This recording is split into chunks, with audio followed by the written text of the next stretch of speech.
I wanted to ask you something. So when we've talked before about where you do sometimes big war gaming, like I've talked to you before, the big thing in Phoenix, Arizona they do. Yeah. So tell me about how when you first go in and you do your essential basic training, I suppose, on something like a tornado. So you're totally capable. If there was an all-out total war and they needed you to do something, you technically could. Yeah. But do they want you to do as much wargaming as you possibly can? Or is wargaming so expensive that you only get this odd thing here and there? Or, like, how does that work? And the other question is, how much time did you have between being competent to fly sort of combat sorties and then before your first one? Yeah, so there's an hour limitation normally. So we have things called limited combat ready or combat ready. So one thing about when people look at the sky and they're like, oh, fast jets, it looks amazing, I'll go and do it as a career. They don't realize that you're investing yourself in a lifetime of anxiety and self-doubt, basically, because every single thing you do is you're working up to the next test, in effect. The next, we call them workups. You want to work up. When one workup finishes, you normally start another workup. That might be for a night vision goggle workup, where you've got to do a few trips and therefore you can work night vision goggles, or terrain following radar workup. It might be a pairs lead where you can now lead 2 aircraft, or it might be a fours lead, which is a difficult one where you can lead 4 aircraft in the sky. It might be a workup for red flag or tactical leadership program. But there's always a workup you're doing. It never ends. Right. So, and you can fail them. And people then question your ability, of course, if you do fail them. And you can be killed, or you can kill people doing them if you go into the workups too early, because you may not be competent enough. And the boss or someone like me, OC Standard, should look at you and say, are you ready for this yet? Yes or no, and have this conversation piece. The main exercise we do, though, tactical leadership program, there's red flag, obviously, which is the big one that people know about in the United States. I did a couple of red flags. And then there's exercise all over the world. There was Bersama Padu, which was called Flying Fish. That was in Malaysia. I did that one. I'm not really too sure what happened on that one. It was all over the sea. The ships tried to kill us the whole time, but there was a workup for that. You got to take the jets out there. And so you have to have a certain number of hours on a squadron before, and you have to be either limited combat ready or combat ready on a squadron, which means you have to have gone through a certain number of workups. So you can do maybe precision guided munition releasing, whatever it might be. And therefore, once you've done that, you can then be eligible for these exercises. And of course, because the squadron is a turnover of people. So when I joined my squadron, 2 guys left the next week. And then when I left, 3 guys joined. It's just, you're never there with the same people. Right. Everything is, people come and they go. They do about 3 years, 3.5 years. So relationships, relationships now, same as our whole relationships at the moment, really, they're kind of transient in my life, and they always probably will be, because the guys I'd start on a squadron with, they may go after a few weeks or a few years. Other guys come in, you make relationships with them, and then you go. So you do workups with different people. Red flag was a 500-hour, you had to be combat ready with 500 hours, I believe it was. That sounds like a lot. Is that massive, or is that standard? There's probably 60, 70 of those done on an operational conversion unit, so learning to fly the jet, and then the rest of them are workups. I would say it was a reasonable amount. Yeah, you probably, in my day, I probably got that in a year and a half, maybe 2 years. Okay. Now people are getting a lot less than that. So hours don't mean the same thing they used to mean. Mm-hmm. On the F-35 force, they'll be doing a lot of simulators work, and very few, we might get 1 or 2 hours a month, whereas I was probably getting about I think on the Hawk about 12 hours a month, and on the Tornado, go back in my logbook, some months would be like 20 hours, whatever. They might get longer. A month, yeah, longer flying. And then Americans might go, 20 hours a month, that's ridiculous. An airline mate's guy going, I get 6,000 hours. It's different. It's different. But the simulator now especially counts for a lot more than it ever did. So those 500 hours, I think I scraped 500 hours before I went to red flag. And red flag for me was hard. It was a difficult exercise. They always kill people on red flag. And our red flag, they had no fatalities, and it was all a bit of a surprise, you know what I mean? Really? But I think the year before, or the red flag before, they'd killed like 6 people or whatever in one aircraft. Really? So it's like the Isle of Man. People were probably going to die. Yeah. Sort of thing. Oh, yeah, absolutely. 100%. Right. You don't mess around with that. So last night on my school, let's talk about the school a little bit, only because I played a film they play at red flag. So we're at the start of what's called extremis, and the extremis is the weapons phase in my school. It lasts about 3 months, and the guys come in every week. They can fly 3 or 4 times or 6 times, doesn't matter. But I played the film that they play us on what's called the Black Monday. So red flag is a 2-week exercise. It was when I did it back in 2006-07, and everyone comes on the first week. Everyone's just jet lagged because you've just flown from all over the world to be on this exercise. So you're jet lagged and you fly, and then everyone goes out on the middle weekend. It's Vegas. Things happen in Vegas. I went to a Tom Jones concert in Vegas. It was epic. But anyway, bad things happen. That was a classic example of bad things happening. And then you come and you fly on the Monday. But before they let you fly on the Monday, they play this film, and the film is just aircrew being killed, jets crashing, Jesus. There's people dying for about 6 minutes. And it's all up against an Elvis soundtrack. All the jet mates out there will know, all the rotary mates will know what I'm talking about. And you sit there and it's a real sobering thing. And they're like, right, there you go flying. And you're like, yeah, I'm gonna make sure I fly really high and slow and not do anything dangerous this week because, you know, you're not only now jet lag still, but you're hung over to hell and it's a busy exercise. It's full on. It's the busiest I think I've ever been. The reason the red flag is like that is because then when you go to war, it's easier. It's easier. Right, so the training's hard, you know, train hard, fight easy. Yeah, is the idea. Yeah, makes sense. I take it was one of the more sad, slow, sober Elvis ones, not like Jailhouse Rock or something. It was Viva Las Vegas. Anyway, it was pretty full on, yeah. So like, well, that's sort of a classic thing, isn't it? That you make training in all sorts of fields, in all sorts of things, not just in the military. You make training harder than sort of the real thing, the live thing. Yeah. So that hopefully, or the idea is that it's it's definitely within your window of experience that you're certainly going to be capable of it. I think you talked about it was at least one of those red flags was in Phoenix, Arizona, which is like a really high altitude air base, isn't it, to begin with? That's right. Yeah. And so, at that point in your career, were you like a squadron leader, so you were in control of other planes, or is every man for himself out there? Or, I mean, no. Do you get close to people in the air? I mean, why would people die? Yeah, other than just making errors, obviously, it's always possible. But why is it that hectic? Why is it that dangerous? Because, you know, like the Isle of Man, I get it, they're racing. Right, it's time trials. I get it. I get why people are on the raggedy edge. Yeah. But why in training would so many or quite often people die? Yeah, totally valid question. So Tucson, Arizona was an exercise called Cope Thunder, I believe. I should be right. It was a heavy weapons detachment, which is slightly different. So you go to Davis Monthan Air Base. It's an A-10 base, and there's some lovely people there. And you fly, and you take your heavy weapons, and you go and drop them in the Barry Goldwater ranges. I can't remember what the other ranges are called. And everything goes bang and it's fantastic. And it's a real live training. And we can't really do that kind of training in the UK. Because people away, Greenpeace are like, you're blowing up, penguins or whatever, gulls. So we go out there and do that. But that's only a squadron will go out. Maybe people will guest on your squadron and you'll go and drop heavy weapons. And it's great to do that. And it's a real learning experience. When we do things like Tactical Leadership Program, which is now in Albacete in Spain, I believe, it was in Florence in Belgium. You've got a lot of nations coming together, same thing with Red Flag. And maybe many of those nations, they may have worked together in the past, but the people, remember, they're transient, they change. So new people do a lot of Red Flag. I got shot down by the US Navy who was on my side in Red Flag. So they turned around at the cap, they shot back into the holds. And I was shot out on day one, and the next day I shot him down because he was on my side, but he kept shooting people down. They got sent home.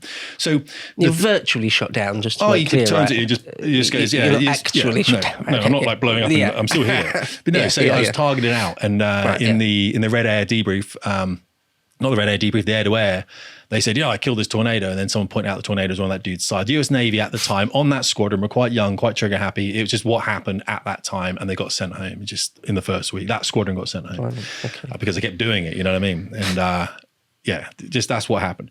Now, the thing is, and there's some classic examples I've got of being at low level over Nevada, trying to hit my target, and the time's running out. And I'm keep getting presented with other threats, F-16s, F-15s, F-22s that are coming in trying to kill us out.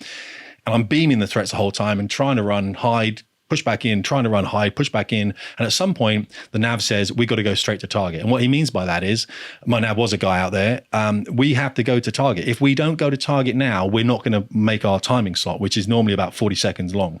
And in that 40 seconds, you're plus or minus 4 seconds. The bomb has a frag envelope. So without getting complicated on it, I've got a limited window. Drop my munitions. If I don't drop my munitions in that window, I'm in someone else's window. And I have to then trade that window with them. And it gets complicated, real time. I have to go Wolf 4, Wolf 1, I need to slip into your time. Wolf 4, I'll try and get onto the main frequency, see if I can slip into this American squadron's, and you try trading and it's done real time. Because if I go into his slot, when he's dropping, he'll drop his bombs, I fly through his frag envelope and it will destroy me. So we have to trade. And if my nav says we got to go direct to target, I steer direct to target, I point at it, do the timings work? Yes, I'm doing 540 knots, so it's almost 600 something miles an hour. I've got the wings back, fire out the back, people are still chasing me down, but I'm going to target. If I still get prosecuted by Red Air and I'm going to get shot out, I have to abort, dump stores, go home. So we always try and hit the target we can. But that's a soft kill for them if they push me out. The problem with doing that, I'm normally down at about 100 feet.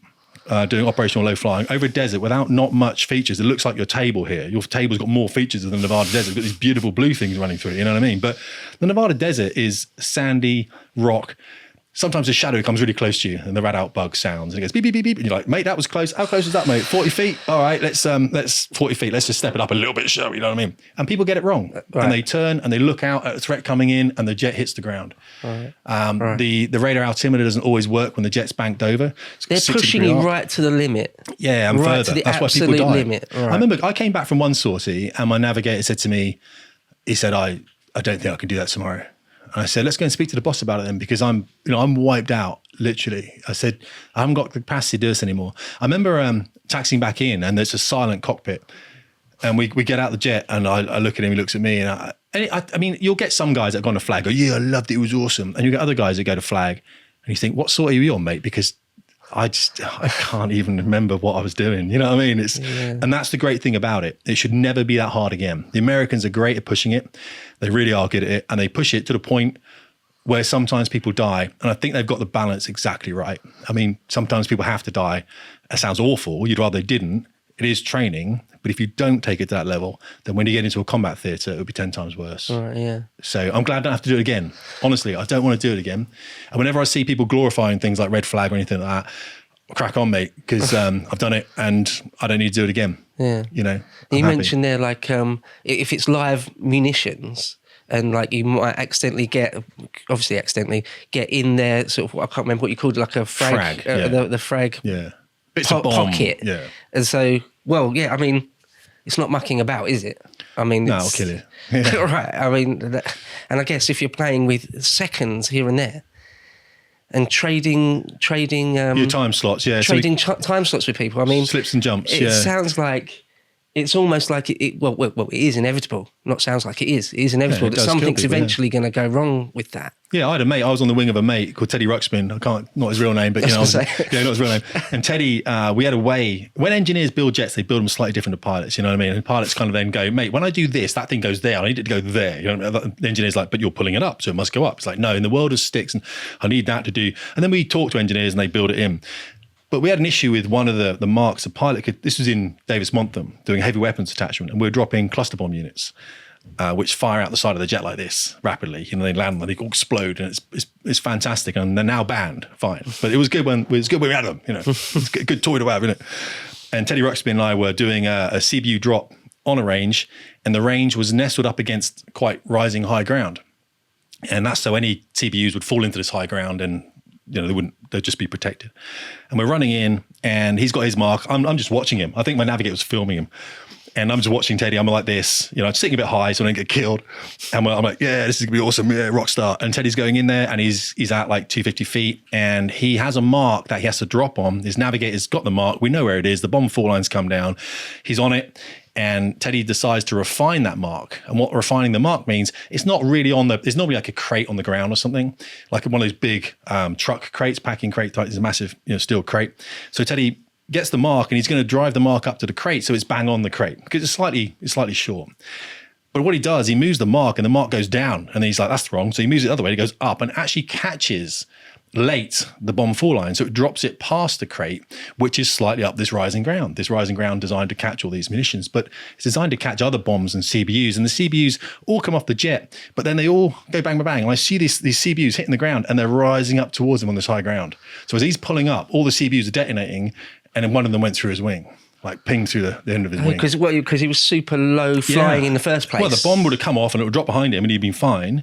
But because he dropped late and the mountain was coming up and as he pulled up over this thing, all the bombs climbed up towards him on the high ground and bounced off the ground and blew up. And he was only at like 100 feet or something, 150 feet to begin with. Yeah, that's right. So the ground then when the bombs went off, it was like 60, 40 feet, you know. So yeah, you do get that. And there was got back okay. Yeah, there was a bang in his airplane and my navigator went, mate, I think one of those has hit you. And he's like, I think it has, you know, the jet's shaking away. And he took the jet back and he had a hole in the wing from one of the CBUs, yeah. So, you know, and that's an error that someone made. His switches were live and he just moved the mark and the mark caught the bomb fall line. And that happened to drop the weapon quite late, yeah. God. So these things happen.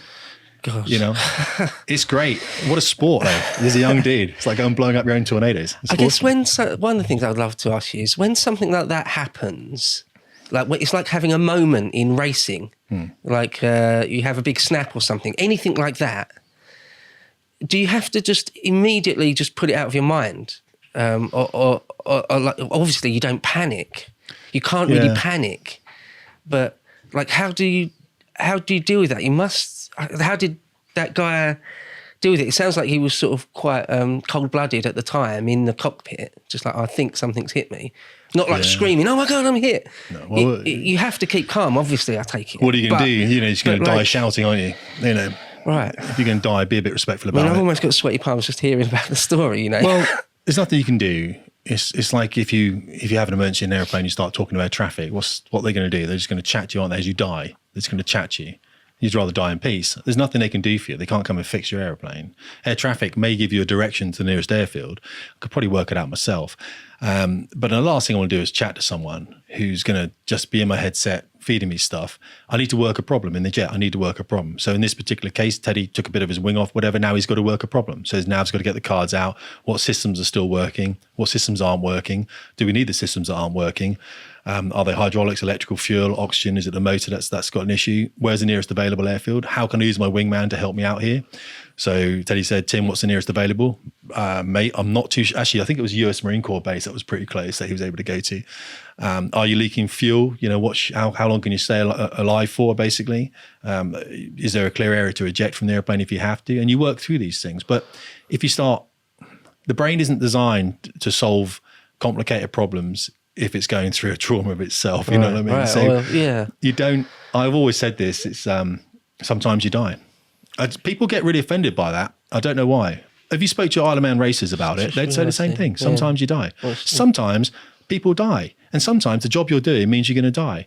I think deep sea divers would probably say the same. Special forces operators most definitely would say the same. I know loads of those guys. They're like, yeah, sometimes you go through the door and it just so happens the first guy you meet's got the weapon up and he's like, oh, have some of that. And now you're dead. Sometimes that's going to happen. You can't protect for all eventualities. Sometimes your jet's going to fly into the ground. As I said last time, all the people I know that died in flying, they were in control of the airplane when they died. They were in full control of the airplane when they died. And that's just sometimes how it is. You just fly into a hill or you're doing something, you're busy in the cockpit, you're looking inside at the wrong time, and then, you hit something or something hits you. And it just is like that, I suppose. To watch the full video, please become a premium member at lotuseaters.com.